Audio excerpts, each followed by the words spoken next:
Assalamu alaikum wa rahmatullahi wa barakatuh. Të nderuar miq, mirë se erdhët në emisionin ton Rruga drejt Allahut.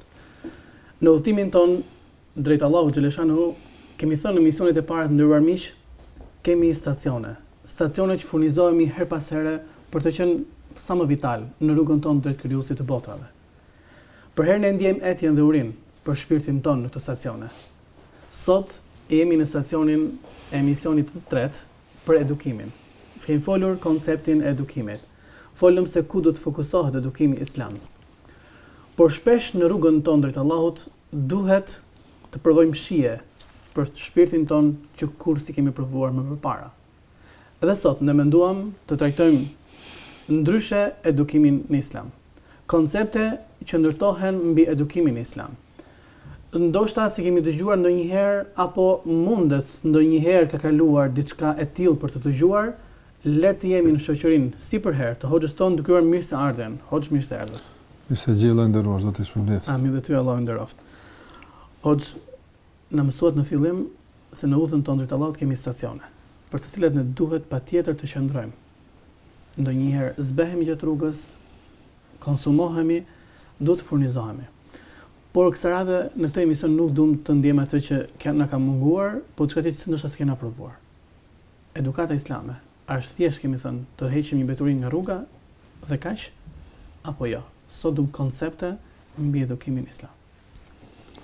Bismillahirrahmanirrahim. Allahun e falenderojmë dhe vetëm për të ndihmën dhe falë kërkojmë. Lutem Allahun e manduar të na ndriçon rrugën deri në takimin me të. Të ditën e takimit me të na bën ditën më të lumtur të jetës tonë. Amin. Sa përket edukimit, sikur që e kemi përmendur, edukimi ndërtohet mbi shtylla të caktuara, që mund të quajmë koncepte, kuptime, mbi të cilat ndërtohet dhe formohet një individ musliman.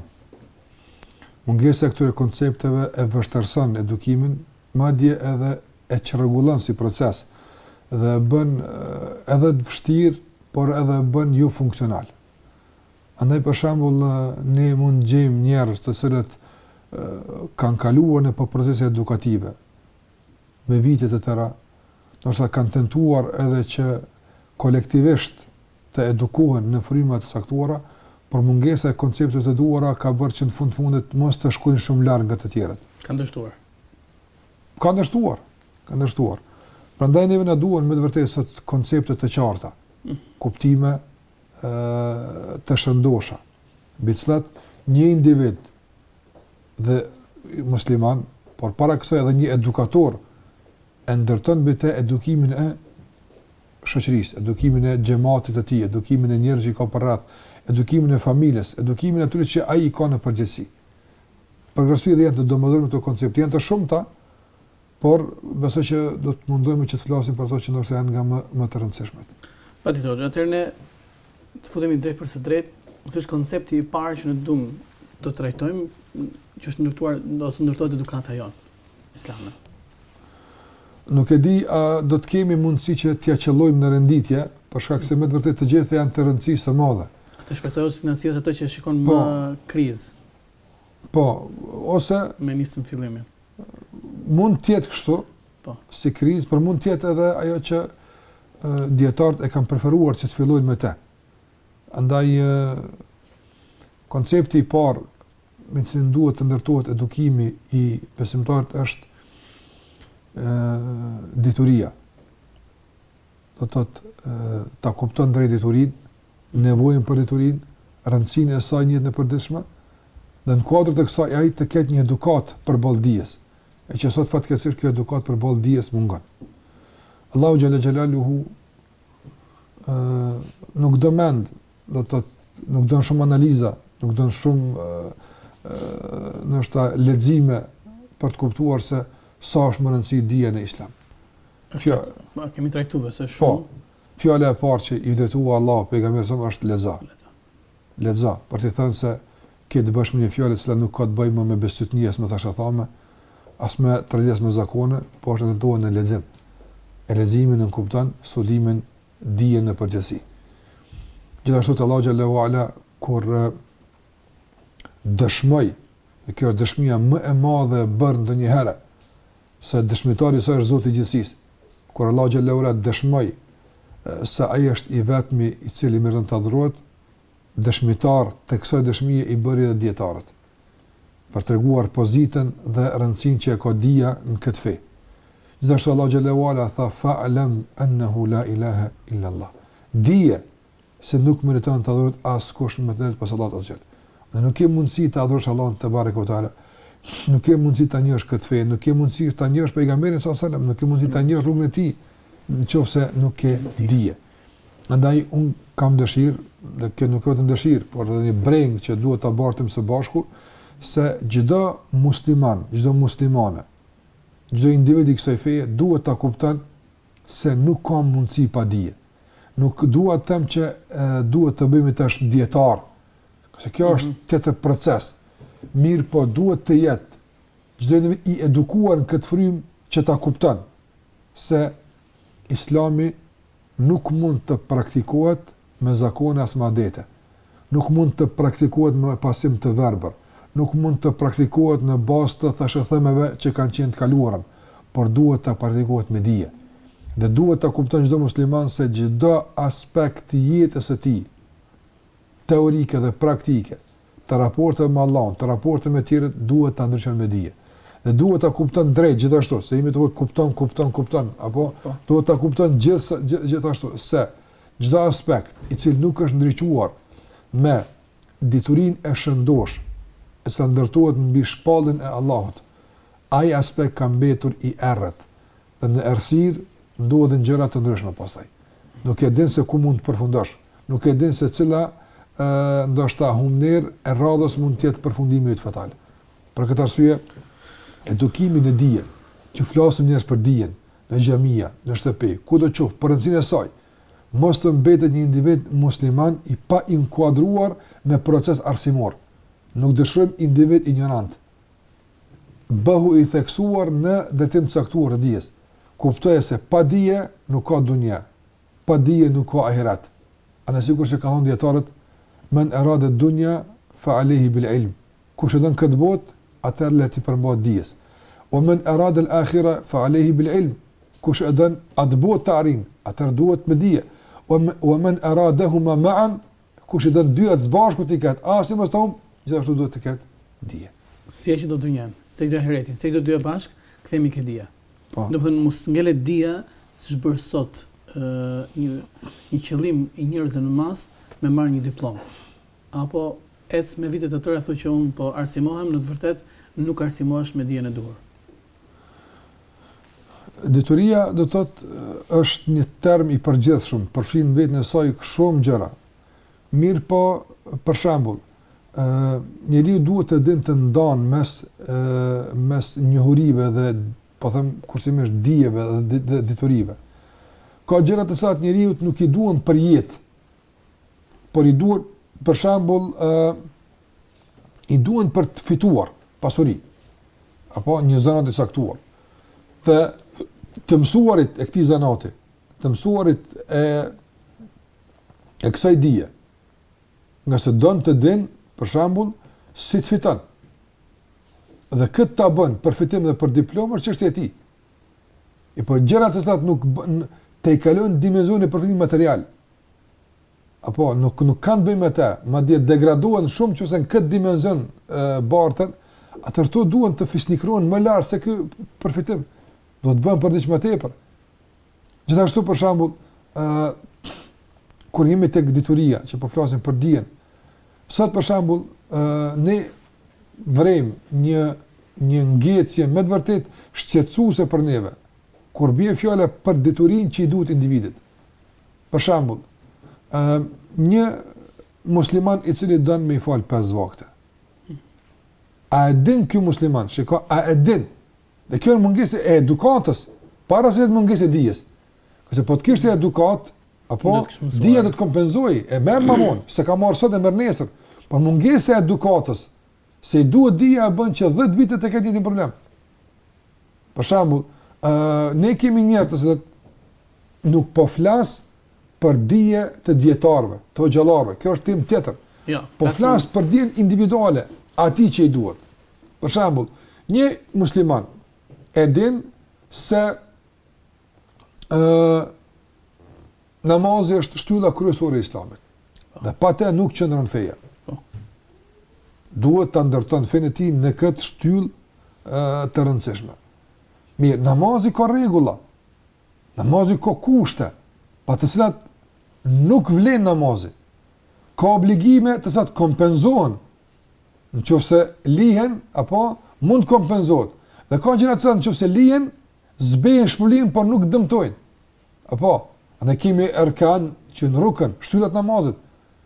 Dhe nëse e lihet, për shembull, ose gabon, nuk po them me qëllimisht, nëse gabonte, nuk ka mundësi të kompenzohet, duhet të përsit atëra veprimin. A i din këtu një musliman? A i ka mësuar?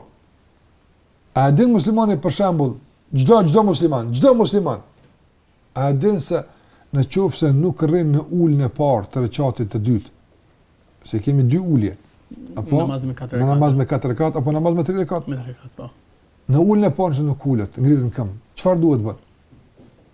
Kë nuk ka të bëj me hoxh, kë s'ka të bëj me dietar, kë ka të bëj me te. Namazi yt te ke gabuar namazin, a e din çfarë duhet bën? Rregull e përgjithshme një motër muslimane për shembull. Nuk po flas për detalet. Se edhe namaz ka probleme që duhen dietar të zgjidhin. Por flas për gjëra të përgjithshme. Një motër muslimane. A i din si duhet rregullat e përgjithshme të ciklit të saj që e ka çdo muaj, mund të kenë kaluar 10 vite me ciklin menstrual. Dhe probleme të thjeshta i ka të patë kaluara, nga se nuk din kur nuk ka lexuar për ciklin menstrual. Kjo është problem. Se kjo ka të bëjë me te. Unë nuk po them të lexon vëllime të tëra, por një broshurë ose të më thot për shembull një motër muslimane, thot unë për ciklin menstrual dhe problemet e tij kam lexuar një libër dhe i kam dëgjuar 2 ligjërat. Alhamdulillah. Ke arrit diçka. S'po kush një arritje. Edukata jote ka çuar kjo. Po. Por kjo mungon. Mungon edukata e kësaj nevoje. Nëse është një rutinë, kam dëgjuar këtu, një ndaj një motër këtë ka përmendur, një lloj harnimi, apo harnon me dije. Apo me lecka. Këtu kap një lecka, ti lecka në fund del një imazh i leckosur tërësisht. Nuk është një tesh e bukur si duhet të jetë. Apo mos flasim për procese më të ndërlikuara të jetës që duhet dije. Sikur bie fjala për shembull, një musliman që do të martohet, dhe këtë kam përmendur 2 herë, dhe insistojnë këtë, për shkak problemeve që po na shfaqen. Një motër musliman që të martohet, a kanë dituri të mjaftueshme për aktin e radhës? Për dushimin e jetës? A kanë? A din një vëlla musliman, a din se tashmë si burr nuk është më sikur ishte më herët. Ka obligime.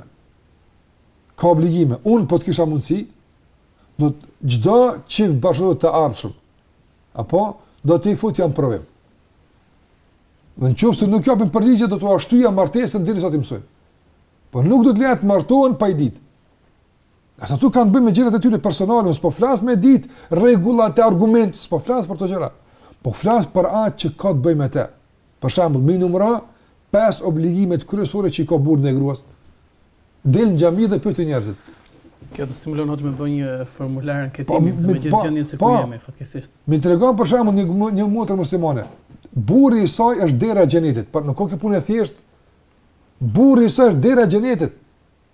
Pejgamberi sallallahu alajhi wasallam i ka thonë një gruaje muslimane, se nëse ky burr është i kënaqur me ty, Allahu të fut gjend nga cila derë don. Po ti a din ç'më kënaq? 3 gjëra mi trego, 4 gjëra që e kënaqin burrin, mi trego. A din për këtë çështje? Nuk po flas për çështje eksperimentale. E ka provu këtë. Jo. Këtu ka dije, ka rregulla. Allah i ka përmend. Ai që e një mashkullin, e ka përmend Allah xhallahu çfarë bën të lumtur një mashkull. Apo, pastaj këtu dy çifte. A kanë marrë trajnim caktuar, a kanë marrë dije, a kanë libër, është fatkeqësi vëllëndëruar. Të shkosh në shtëpiat e muslimanëve dhe nuk gjen një doracak më të thjeshtë për edukimin e fëmijëve, ndërsa shtëpia plot kalamaj. Si edukon ti këta fëmijë? Nuk i ligjërata, nuk i libra, ku ke mësuar për këtë gjë? Andaj dua të them që kjo është shqetësuese. Pse? Pse mungon edukata. Mungon edukata që na shtyn drejt kërkimit të dijes para që neve na duhet. Ne më të preferojmë të kërkojmë dije që nuk na duhet, sesa ai që na duhet. Ne më të na intereson për shembull të dim probleme të caktuara ndërkombëtare, të dim debate mes dietarëve, qëllime të caktuara për do punë që askush nuk na pyet për të punë, e kështu me radhë, ndërsa për ato që neve na përkas nuk dim. Ne sot kemi probleme të ndëruar me të vërtetë. Unë sot ballavaçohuna çdo ditë me probleme të tilla të xhamatit ton, të komunitetit ton si musliman, ku një burr, një vëlla musliman, apo nuk e ka kuptuar abetaren e familjes. Abetaren nuk e din, abecedën e familjes nuk e din. Dhe nga ignoranca e tij kush vuan? Vuan gruaja e tij, vuan fëmijët e tij.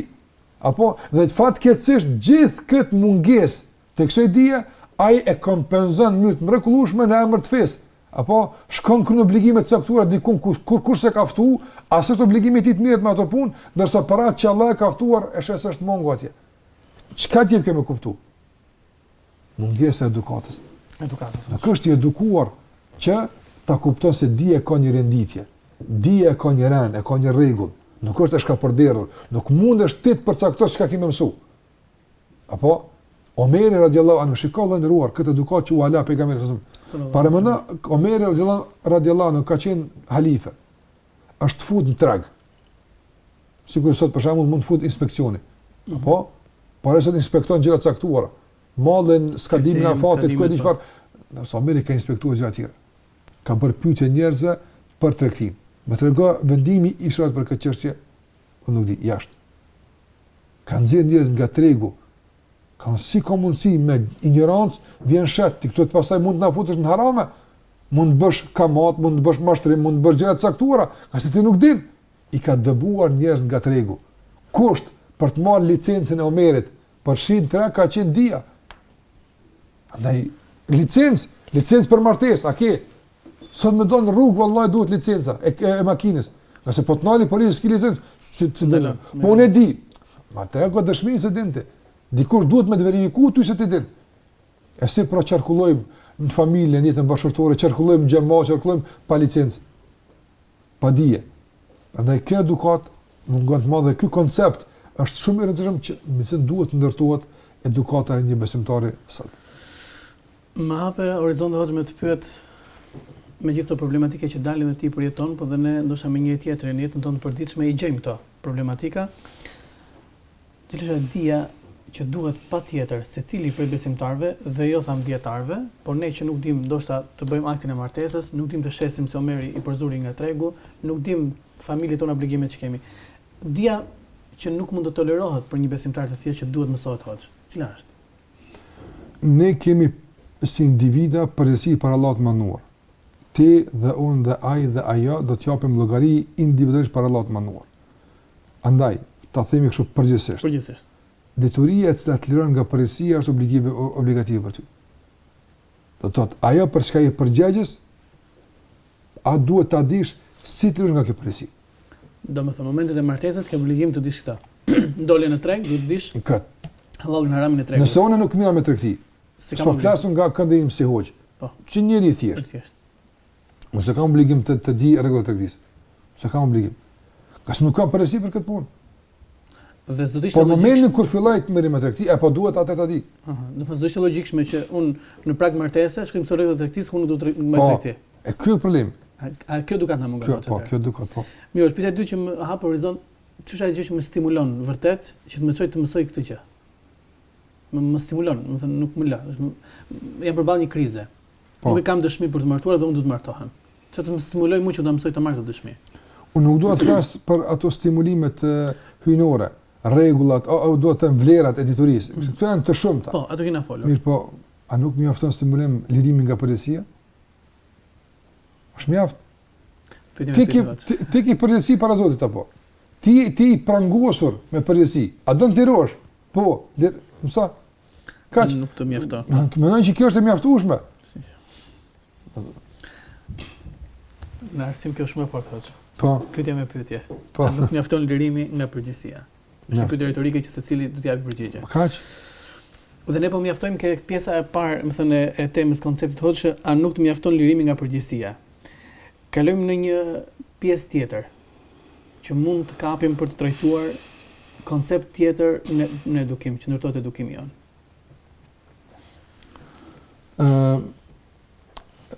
Kjo që ishim duke folë më herët, mendoj që është vetëm thirrje. Po. Apo, dhe është material, po them kështu, bruto material, i pa përpunuar. E kurorëzohen me pyetje retorike hoc. Që çdo kush pastaj të mirret në detajzimin e këtij problemi. A nuk të mjafton lërimi nga përgjegjësia që ti të mësosh dhe ti të bëhet edukat për ty apo jo? E dyta që duhet të edukohemi ndëruar koncept i rëndësishëm i edukimit, koncept i rëndësishëm mbi cilin ndërtohet edukimi i çdo besimtari është raporti me individin tjetër musliman. Raporti me tjetrin. Sot për shembull ti vren se teorikisht Allahu xhallahu ala na ka bërë vëllezër. Është një term i madh. Shumë. Po. Por praktikisht asnjë shkronjë e këtij termi nuk funksionon si duhet. Mos them termi si term. Po shkronja si shkronjë nuk funksionon.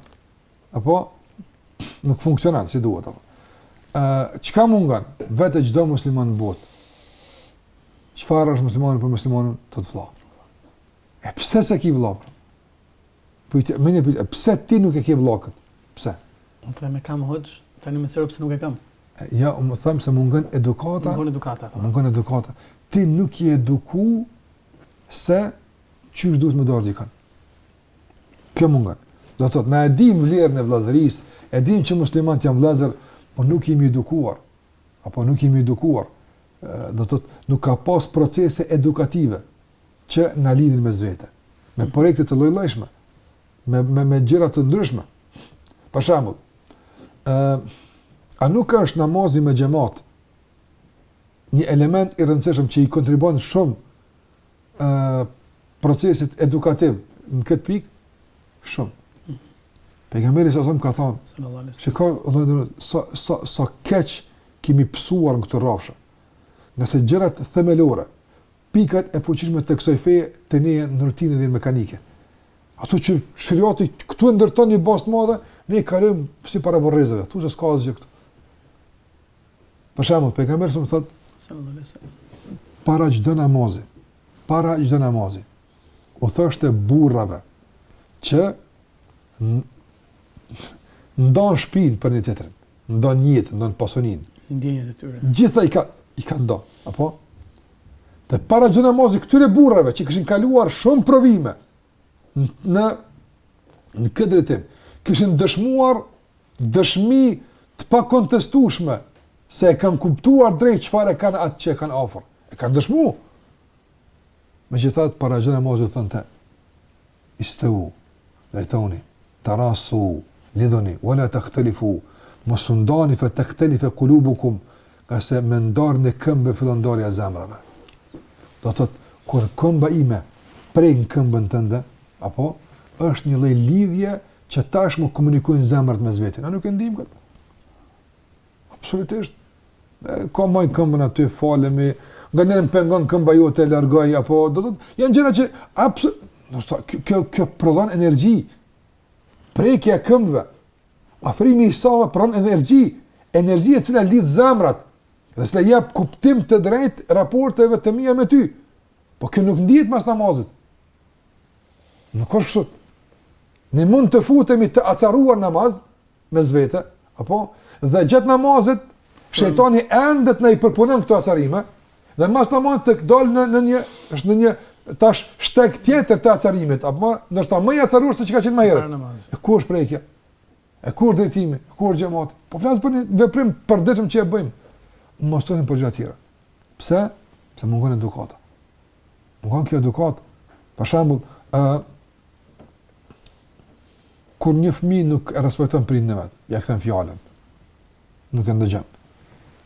Ky fëmijë, a thua vall, çfarë i mungon? Ai mungon dija se e ka prind, to dikush, do nuk e din se e ka prind, se nuk bën kështu. Ka mundsi. Sa i thotë, jo, ja di që kom bob. Me para u kry, s'ka ka problem kjo. Ndoshta nuk e din se nuk bën mos i kështu më të. Me pyet, për shembull, në rregull, a të shpërblen Allahu, të shpërblen shteti, do të dekorohesh për këtë, ja din që nuk ka mirë. Thotë, jo, nuk bëj kështu. E pse pra? Mungon edukata. Nuk je edukuar si duhet me e toleru prindin tënd. që të përzihet gjëra që i takojnë përzihet. S'ka edukat. Prandaj dhe musliman, kur e sheh si po sillet me vllain e tij musliman, si po komunikon me të, pyetja e parë ndoshta da mendimi i mirë, mund thua se ndoshta nuk e din që musliman. Po mos është musliman s'bën ashtu mos sill. Por po them kështu kushtimisht, apo? Atëra të jo, ato nuk dyshoj, fal veç më thon, fal, a ki dyshim se është musliman apo mos ki në argument se dal pe vllai, atëra nuk din koment tjetër përse nuk jemi edukuar të durojmë një tjetrin. Nuk jemi edukuar të sakrifikojmë për një tjetrin. Apo nuk jemi edukuar. Dhe kjo është koncept i rëndësishëm që duhet me të ndërtohet edukata jonë. Duhet të edukohemi në frymën e të qenit vëlla. Vëlla. Apo dhe kjo vëlla çdo shkronjë e kësaj është shumë e madhe. Është shumë e madhe, është shumë e rëndësishme. Pas kësaj asgjë nuk ka vlerë më. Do të thotë kjo bën që të jetë vlera më e madhe në jetën tonë në raporti mes vete. Dhe pastaj kjo vlerë bën që të devalvojnë të gjitha pseudo vlera tjera që ju kemi dhënë vlerë për te asaj që meritojnë. Dhe për shkak të kësaj kemi rënë konflikt e mos pajtuar kështu më radh. Po që do të vim me dy pyetje të tjera ndoshta pikërisht kjo për të kuptuar çdo gërm të fjalës vëlla, por do të shkëputemi në një hapësirë për të rikthyer përsëri. Doja më thënë të vija me stimulimin e pyetjes retorike, a nuk të mjafton lirimi nga përgjegjësia dhe shpresoj të jetë kjo dobia e parë që ngulitet fort për të stimulimin penal. Të nderuar miq, me këtë pyetje retorike që Hoxha na i hodhi të gjithëve ne, a nuk mjafton përgjegjësia, lirimi nga përgjegjësia, ky stimulimi për të edukuar në kërkimin e dijes dhe të kuptuarit drejt të çdo gërme të fjalës vëlla. Kthehemi pjesën e dytë të vazhduar pyetjet me Hoxhën për konceptin e edukimit islam.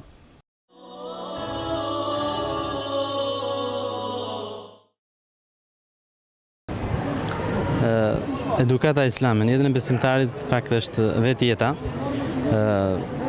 Është le të themi morali më i lartë, është edukata më e mirë, është shembulli jonë, është profeti sallallahu alaihi wasallam, shembulli më i mirë në të gjitha aspektet e jetës dhe konkretisht edhe në jetën e besimtarit. A mund të jesh besimtar i mirë pa një edukatë islame?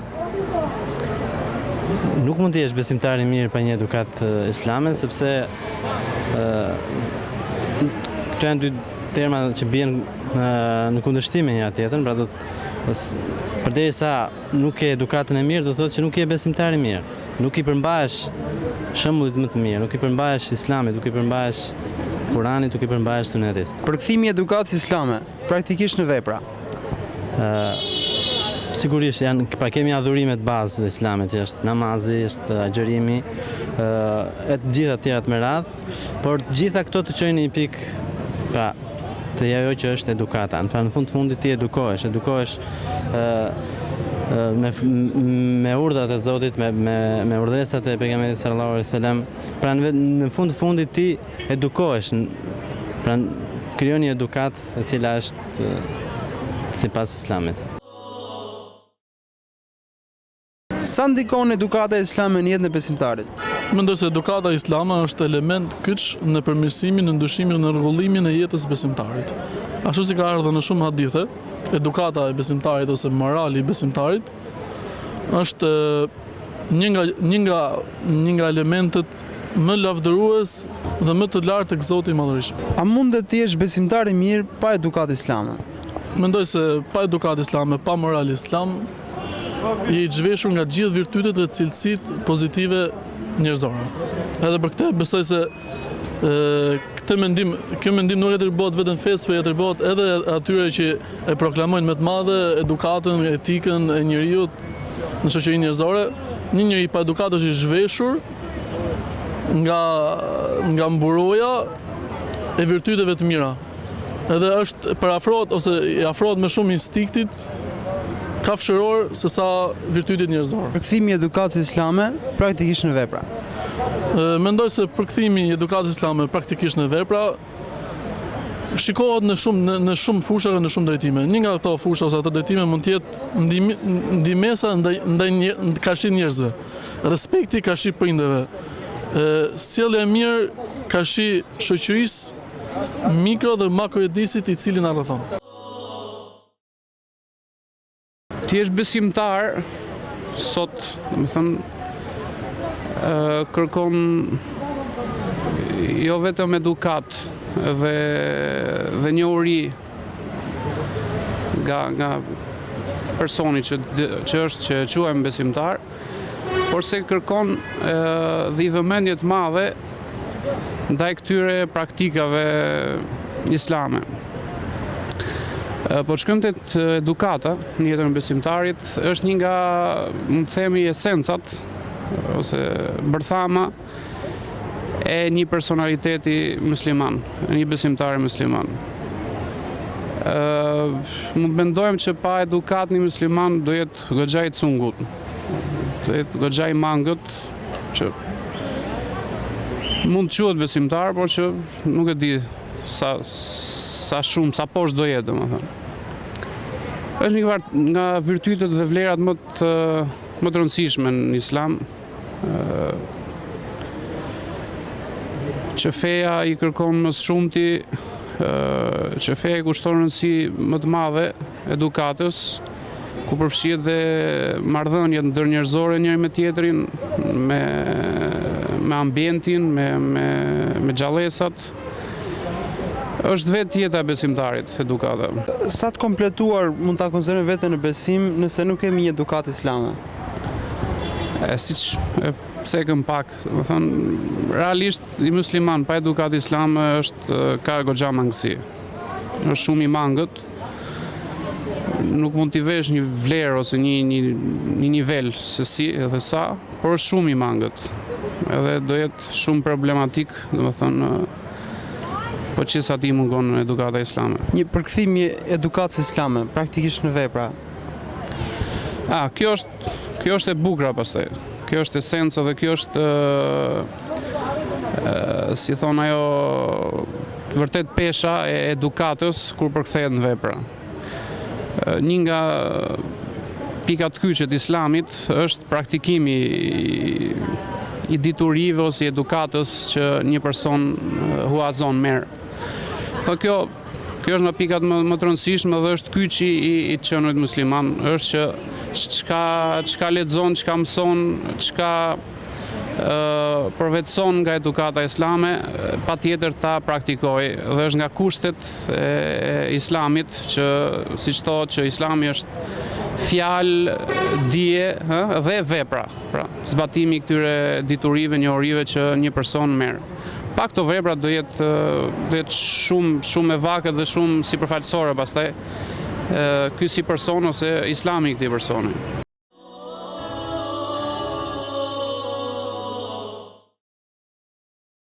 Të nderuar miq, mbas këtyre opinioneve që sapo ndoqëm, jemi kthyer përsëri në studio për vazhduar pyetjet ke pjesa kryesore që ndruam hoxh ke si të kuptojmë drejt çdo gërm të fjalës valla.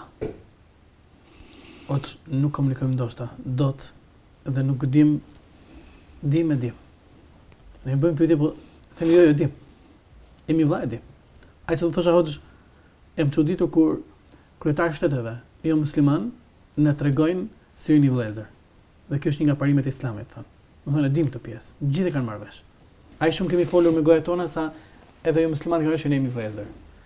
Ne pse se marrim vesh ato mirë? Unë pikërisht për këtë e kam përzgjedhur që të jetë një pikë e rëndësishme e edukimit, kuptimi I vëllazërisë. Nga se mungesa e kësaj edukate do të thotë që unë për shembull në shtëpinë time, në shkollën time, në xhaminë time, në shoqërinë time, çdo kund, apo marr edukat të mirëfillt që më ushqen me raportet mirëfillta me ty. Apo kjo rregullon. Mirë po ne këtë e gjejmë të kundërtën. Prandaj fatkeqësisht, për shembull, sot në xhamate, në shoqëritë e muslimanëve, në ndajat në xhami, ndajat kudo qoftë, nuk kultivohet sa duhet ndjenja e dashamirësisë mes muslimanëve. Më tepër për shembull, prova në ndonjë ndaj dikon. Provo që ta lavdrash një musliman që nuk është aty. Tua, mashallah, filoni. A punsh po bën. Do të them rrit diçka. Apo sa për provë. Apo. Dhe shiko se sa përqind e muslimanëve do t'i gëzohen kësaj. Dhe do të vazhdojnë të përmendin ditë që ti nuk din nga të mirët e tij, ose do të thonë alhamdulillah s'pas na dit, ama e lexon gëzimin në çdo pore të fytyrës së tij, apo do thonë alhamdulillah. Shikoj apo e gjen kët, apo po gjen po alhamdulillah mira që është, po jo ndo punë që ti si apo kështu më radhë. Edhe pse ati nuk i kushton asgjë, çfarë të kushton ty ky lavdrim? As nuk të zbej, as nuk të merr para, as nuk megjithatë as kaç nuk ka gatishmëri. Nuk ka gatishmëri ta përjetojmë suksesin e njëri tjetrit. Apo andaj vetë komunikimi jo gojor, komunikimi i gjesteve tona, apo i poreve të fytyrës tonë përballë një suksesi të një muslimani jep me kuptues se ku qëndron situata mes muslimanëve. Andaj kjo është edukim. Po do të them kjo është mungesë edukimit. Kjo është mungesë edukimit, nuk ka edukat. A është edukat e besimtarit kështu më usin përballë të arritura? A është edukat e muslimanit kështu cilët përballë një gabimit të muslimanit? A është edukat e muslimanit të flet këto fjalë, të thotë, të sillet kështu përballë vëllezërve të tij që i ka pas nga më të afërmit, më të dashurit e më kështu më? A është kjo edukat? Këto është problemi. Këto është kriza. Dhe problemi më i madh është këtu, se askush nuk ka filluar ta ndiejë nevojën për edukat. Më shumë se ai tjetri nuk është edukuar. Ai duhet më edukuar se ai ka problem. Dhe absolutisht gjithmonë këtë rreth apo në këtë çark vërtetë gjithashtu ai ky, jo ky, përsi vjen rrethona, a ona jo përsi filoni dhe kështu në këtë rreth do ne bridhim vazhdimisht pa e mbyllur këtë rreth në veten tonë. Ndal. Unë jam problemi dhe ti thua jo unë jam problemi. Dhe ai thot unë jam problemi. Dhe çdo kush fillon ta përmirëson çarjen që ka ndodhur nga ana e tij. Apo dhe rrjedhjen që po shkaktohet për shkak të paedukatës së tij. Dhe nëse çdo kush e sanon këtë rrjedhje, apo dhe e mbyll këtë çarje, rregullohet ndërtesa e Islamit. Por fatkeqësia thash është se ky koncept tek shumë procese edukative nuk ekziston. Nuk ekziston. Bëni për shembull në ndoshta po them 2-3 xhamatet muslimanëve. Apo? Po. Që nuk kanë mospajtime organizative mes tyre, kanë ndoshta mospajtime edhe metodologjike mes tyre, por mes janë musliman. Apo? Dhe ti don që të shkosh te ata si një huaj. Apo? Pa emërtime, s'ka nevojë. Një huaj don që të bësh pjesë e tyre, të shikosh çka mësojnë ata. Unë dua të rritet ti një muaj ditë. U atë shot ti çka po bën. Provo se a do të ndëgjosh për një muaj ligjërata, porosi, mësime, angazhime, apo që e edukojnë këtë individ se si duhet dal nga dal të filloj të gjenë rrugë të komunikimit me individin e palës tjetër. Shikoj do e gjesh, do të ngëzosh shumë nëse e gjen. Në mungesa e kësaj edukate, sikur që përmendëm, do të thotë shprehje në barikatizimin e muslimanit në njëri me tjetrin. Dhe duhet edukat që hap kanale të komunikimit mirëfill që të i kalon këto probleme dhe i bie në një shtet ku muslimanët dinë të komunikojnë, dinë të besojnë me vetë, dinë të kalojnë problemet, dinë të ndjejnë mendime ndryshe, e kështu me radhë të gjitha këto në kuadër të kuptimit të drejtë të vëllazërisë islame si duhet. Ne do të vazhdojmë dhe në emisionin tjetër besoj për të sqaruar konceptet. Shpresojmë inshallah. Këtu shkëputim për të mbaruar edhe këtë emision. Zotit dërohet. Allahu shpërblet ndërrohet. Të nderuar vëllezër, a nuk mjafton lirimi nga përgjegjësia për që një stimulim në përgjegjësinë e edukatës për edukim dhe larg edukatës së barikadave? Letet ky mesazhi e emisionit të sotëm. Ju lën kujdesin e Zotit për takuar në emisionin e radhës për të vazhduar në të njëjtin stacion. Jemi ende të etur për të dëgjuar dhe për të shjuar ndoshta shije të reja tham dhe do të vazhdojmë të jemi.